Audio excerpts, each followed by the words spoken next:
Pravidelný odchod 7 hodín 5 minút, príde Gnástoty 1, kolej 2. Za Rušňom je radený lôžkový vozeň číslo 363, ležadlový vozeň číslo 364, vozie druhej triedy číslo 365 až 369, vozeň druhej triedy pre cestujúcich s deťmi číslo 370, vozeň prvej triedy číslo 372, ležadlový vozeň číslo 373 a lôžkový vozeň číslo 374.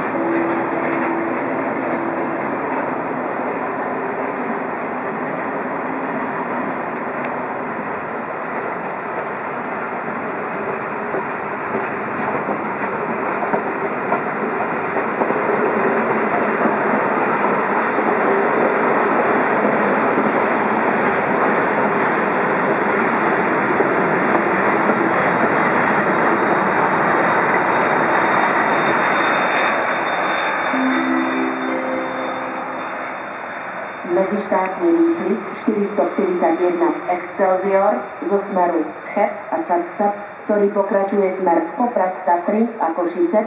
Pravidelný odchod 7 hodín 5 minút, prichádza Gnástoty 1, koľaj 2. Medzištátny výchlik 441 Excelsior zo smeru Cheb a Čadca, ktorý pokračuje smer Poprad Tatry a Košice. Pravidelný odchod 7 hodín